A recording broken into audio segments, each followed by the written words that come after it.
Good evening everyone. आप सबका स्वागत है आनंद सर बायोलॉजी क्लासेस पर। मैं आज जिस टॉपिक को लेके आप लोगों के लिए आया हूं वो है यूरिन फॉर्मेशन। तो यूरिन फॉर्मेशन टॉपिक को लेकर आज हम लोग आपके सामने आए हैं और ये यूरिन फॉर्मेशन का टॉपिक किस तरीके से चलेगा इसको देखिएगा। इसमें तीन मेन प्रोसेस इन्वॉल्व होते हैं। तीन मेन प्रोसेस इसमें इन्वॉल्व होते हैं जो नेफ्रॉन जो कि यूनिट है एक्सक्रीटरी सिस्टम की उसके अलग अलग पार्ट्स में होते हैं। तो इसमें तीन मेन प्रोसेस इन्वॉल्व होते हैं जो नेफ्रॉन के अलग अलग पार्ट्स में जो है वो होते हैं। इसमें तीन पार्ट हैं। देखिए इसमें तीन इसके भाग हैं या तीन मेन प्रोसेस हैं, जिसमें पहला आता है ग्लोमेरुलर फिल्ट्रेशन, दूसरा रीएब्जॉर्प्शन और तीसरा सिक्रीशन। एक बार फिर से, ग्लोमेरुलर फिल्ट्रेशन, ट्यूबुलर रीएब्जॉर्प्शन और ट्यूबुलर सिक्रीशन। अब यहां पर चलते हैं।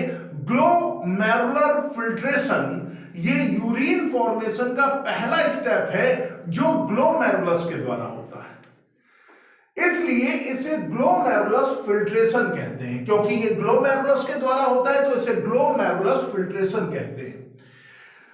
ऑन एवरेज 1100 से 1200 मिलीलीटर ब्लड एक मिनट में किडनी के द्वारा फिल्टर होता है। दोबारा से ध्यान से सुनिएगा। लगभग ऑन एवरेज 1100 ml से 1200 ml ब्लड एक मिनट में किडनी के द्वारा फिल्टर होता है, जो हार्ट के हर एक वेंट्रिकल के द्वारा पंप किए गए ब्लड का 1/5 भाग है, यानी 5th पार्ट है। दोबारा सुनेंगे। 1100 से 1200 ml ब्लड एक मिनट में किडनी के द्वारा फिल्टर होता है, जो हार्ट के हर एक वेंट्रिकल के द्वारा जो पंप किए गए ब्लड का है उसका 1/5 पार्ट है, यानी 5th पार्ट। ग्लोमेरुलर कैपिलरी में जो ब्लड प्रेशर के कारण फिल्टर होता है, जो ग्लोमेरुलर कैपिलरी है, ग्लोमेरुलर कैपिलरी इसमें जो ब्लड है वो प्रेशर के कारण फिल्टर होता है। मैंने आपको पहले भी बताया था, जो मेरी पहली वीडियो थी जिसमें हमने इसको जो नेफ्रॉन है उसको बिल्कुल क्लियर किया था, उसमें बताया था कि इसमें जो ब्लड डाला जाता है, जो एफरेंट से ब्लड डाला जाता है और इफरेंट से निकाला जाता है। एफरेंट का डायामीटर ज्यादा है और इफरेंट का डायामीटर कम है। ज्यादा डाला जा रहा है, कम निकाला जा रहा है, तो प्रेशर बनना है। इसी चीज को दिमाग में रखिएगा कि ग्लोमेरुलर कैपिलरी में ब्लड प्रेशर के कारण फिल्टर होता है। ये फिल्ट्रेशन 3 लेयर के द्वारा होता है, यानी इस फिल्ट्रेशन के लिए 3 लेयर रिस्पॉन्सिबल है। ध्यान से समझिएगा। पहली लेयर होती है एंडोथीलियम ऑफ ग्लोमेरुलस, ग्लोमेरुलस की एंडोथीलियम। दूसरी होती है इसमें epithelium of the Bowman capsule, Bowman capsule की एपिथीलियम। और तीसरी लेयर होती है basement membrane between these 2 layer, यानी 3 लेयर के द्वारा ये अल्ट्रा फिल्ट्रेशन होता है, जिसमें एंडोथीलियम ऑफ ग्लोमेरुलस, दूसरा एपिथीलियम ऑफ बोमेन कैप्सूल और तीसरा अ basement membrane between these 2 layer. Bowman capsule को एपिथेलियल सेल, जो बोमेन कैप्सूल की जो एपिथेलियल सेल है उनको पोडोसाइट कहते हैं। ये नीट का क्वेश्चन है कि बोमन जो कैप्सूल होता है इसकी जो सेल होती है इनको पोडोसाइट सेल कहते हैं। अब पोडोसाइट जो सेल होती हैं, जो पोडोसाइट सेल है, ये इंट्रिकेट मैनर को, जैसे आप कोई पेच कसते हैं किसी भी चीज में, तो ये जो पेचदार एक तरीके से अरेंजमेंट होता है इसको कहते हैं इंट्रिकेट मैनर। तो इंट्रिकेट मैनर में अरेंज होती है, जिसके कारण थोड़ी सी जगह बन जाती है और इस जगह जो थोड़ी सी जगह बनती है इससे फिल्ट्रेशन स्लिट या स्लिट पोर कहते हैं। या तो इसे फिल्ट्रेशन स्लिट कहते हैं या स्लिट पोर कहते हैं। ब्लड इन तीनों लेयरों से बहुत ही फाइन तरीके से, बहुत ही बारीकता से, बहुत ही फाइन तरीके से फिल्टर होता है, जिसमें प्लाज्मा की सभी चीजें प्रोटीन को छोड़कर बोमेन कैप्सूल के ल्यूमन में आ जाती है, बोमेन कैप्सूल के ल्यूमन में आ जाती हैं। ब्लड इन तीनों लेयर से बहुत फाइन फिल्टर होता है, जिससे प्लाज्मा की सभी चीजें प्रोटीन को छोड़कर बोमेन कैप्सूल की ल्यूमन में आ जाती है और यही प्रोसेस अल्ट्रा फिल्ट्रेशन कहलाता है। अल्ट्रा फिल्ट्रेशन कहलाता है। तो अल्ट्रा फिल्ट्रेशन हो गया भाई साहब। अल्ट्रा फिल्ट्रेशन होने के बाद ये प्रॉक्सिमल कॉन्वोल्यूटेड ट्यूब्यूल्स में आ गए। ग्लोमेरुलर फिल्ट्रेशन रेट, जो ग्लोमेरुलर फिल्ट्रेशन रेट है जीएफआर, जो है 1 मिनट में किडनी के द्वारा बनाने वाले फिल्ट्रेट की दर को, यानी 1 मिनट में किडनी कितना फिल्ट्रेट बना रही है, इसके रेट को जो है हम लोग जीएफआर कहते हैं। जीएफआर यानी ग्लोमेरुलर फिल्ट्रेशन रेट। एक हेल्दी पर्सन में जीएफआर 125 ml पर मिनट होता है।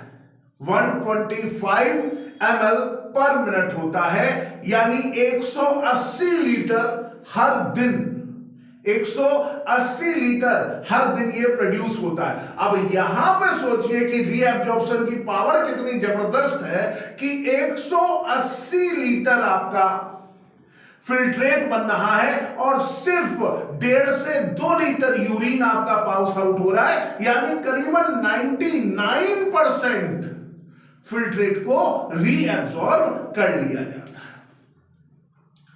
किडनी में जीएफआर को रेगुलेट कर सकते हैं। इसमें जेजीए एपरेटस, जिसे कहते हैं juxta glomerular apparatus, JGA apparatus के द्वारा इसका रेगुलेशन किया जाता है। दोबारा से, किडनी में जीएफआर को रेगुलेट कर सकते हैं और ये एक जो प्रोसेस है इसमें जक्स्टा ग्लोमेरुलर एपरेटस के द्वारा इसको जो है इसको रेगुलेट किया जाता है। जो जेजीए एक स्पेशल सेंसिटिव भाग होता है। जेजीए एक स्पेशल यानी जक्स्टा ग्लोमेरुलर एपरेटस एक स्पेशल सेंसिटिव भाग होता है जो डीसीटी यानी डिस्टल कॉन्वोल्यूटेड ट्यूब्यूल और एफरेंट आर्टियोल के कांटेक्ट वाले स्थान पर सेलुलर मॉडिफिकेशन से बनता है। सेलुलर मॉडिफिकेशन से बनता है। अब फंक्शन ऑफ जेजीए इसको देखें। जब जीएफआर यानी ग्लोमेरुलर फिल्ट्रेशन रेट में गिरावट आएगी तो जेजी सेल्स जो है, वो जो जक्स्टा ग्लोमेरुलर सेल्स है, ये एक्टिवेट होंगी, रेनिन रिलीज करेंगी। क्या रिलीज करेंगी? रेनिन। ये ग्लोमेरुलर जो ब्लड फ्लो है उसको स्टिमुलेट करेगा और जीएफआर जो है वो फिर से नॉर्मल हो जाएगा। एक बार फिर से देखिए कि जब जीएफआर रेट गिरेगा तो ये जेजी सेल्स को एक्टिवेट करेगा, रेनिन स्टिमुलेट होगा। इस केस में स्टिमुलेट ग्लोमेरुलर ब्लड फ्लो, ये स्टिमुलेट करेगा ग्लोमेरुलर ब्लड फ्लो को और फिर से जीएफआर जो है आपका नॉर्मल आ जाएगा। इसके बाद रीएब्जॉर्प्शन। ये तो ग्लोमेरुलर फिल्ट्रेशन खत्म हो गया आपका। अब रीएब्जॉर्प्शन क्या है? एक दिन में 180 लीटर फिल्ट्रेट बनता है दोस्तों, 180 लीटर। और 180 लीटर फिल्ट्रेट बनने के बाद मात्र 1.5 लीटर यूरिन के फॉर्म में रिलीज होता है, यानी 99% फिल्ट्रेट को रीएब्सॉर्ब कर लिया जाता है, यानी इसको दोबारा से रीएब्सॉर्ब कर लिया जाता है। रीएब्जॉर्प्शन रीनल ट्यूब्यूल की एपिथेलियल, रीनल वर्ड किडनी के लिए आता है, तो रीनल ट्यूब्यूल की एपिथेलियल सेल से होता है। रीएब्जॉर्प्शन एक्टिव या पैसिव मैकेनिज्म है। अब यहां एक्टिव और पैसिव मैकेनिज्म आप लोगों को समझानी जरूरी है। जहां पर एनर्जी का यूज हो वो तो एक्टिव मैकेनिज्म है, यानी जहां कंसंट्रेशन के विरुद्ध जाना हो। देखिए आप लोगों को एक मैकेनिज्म पता होगी कि हमेशा चीजें अपनी हायर कंसंट्रेशन से लोअर कंसंट्रेशन में जाती हैं, तो ये तो है पैसिव मैकेनिज्म। लेकिन अगर लोअर कंसंट्रेशन से हायर कंसंट्रेशन में भेजना है तो इस केस में एनर्जी खर्च होती है, एटीपी खर्च होती है, और ये जो प्रोसेस है ये प्रोसेस एक्टिव मैकेनिज्म कहलाता है। एग्जाम्पल के तौर पर जो एक्टिव मैकेनिज्म है इसमें सोडियम आयन, अमीनो एसिड और ग्लूकोज होता है।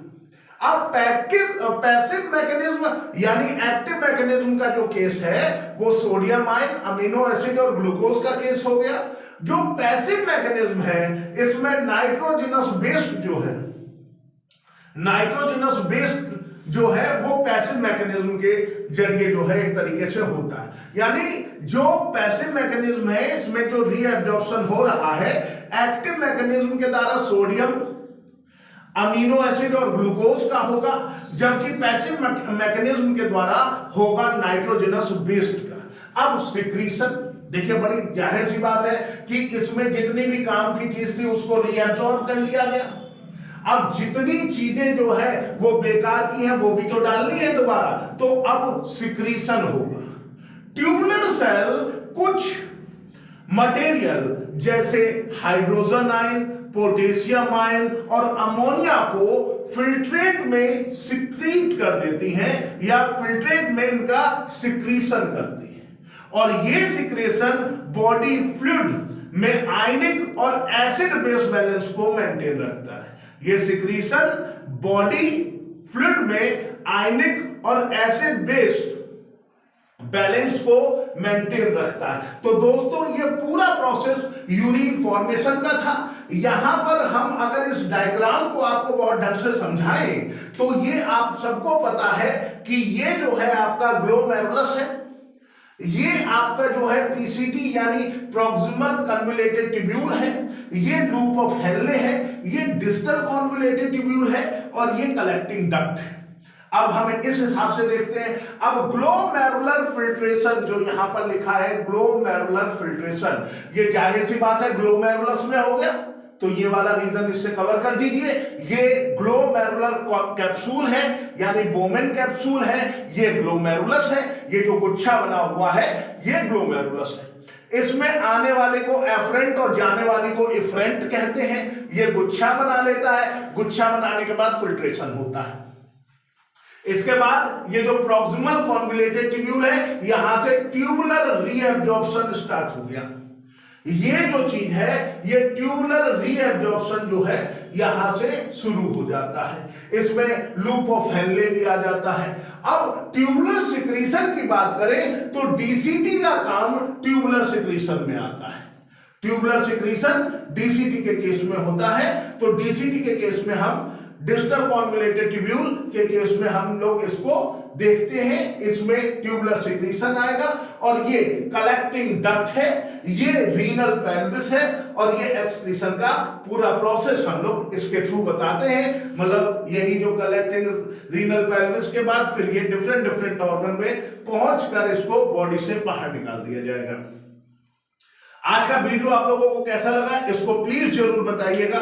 हमारे चैनल को सब्सक्राइब कीजिएगा और अपने जितने भी यंग वंस हैं जिनका सपना जो है नीट का है या वो जो है किसी भी तरीके के एकेडमिक में जाना चाहते हैं, एकेडमिक में अच्छा करना चाहते हैं, जिन बच्चों को आपको इंटरेस्ट क्रिएट करना है उन सारे बच्चों को हम लोगों के जो वीडियोस हैं उन्हें भेजें, चैनल सब्सक्राइब करवाएं। और इनको बनाने में बहुत मेहनत लगती है, तो आज मैं जिनको इंट्रोड्यूस करवाने जा रहा हूं आपके सामने वो हमारे स्टूडेंट हैं जिनके बिना शायद ऐसे वीडियोस बना पाना पॉसिबल नहीं है। तो मैं आपसे इंट्रोड्यूस करवाना चाहूंगा पवन शर्मा को।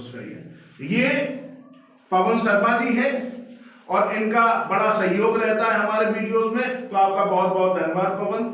Thank you so much everyone. हम सबकी रिक्वेस्ट है, पवन तुम भी रिक्वेस्ट कर दो, आओ। रिक्वेस्ट कर दो सब लोगों से कि चैनल सब्सक्राइब करें। हम सबके रिक्वेस्ट है कि हमारा चैनल सब्सक्राइब करें आनंद सर बायोलॉजी क्लासेस में। सब्सक्राइब करें, इनको लाइक करें, शेयर करें। धन्यवाद, बहुत बहुत थैंक यू।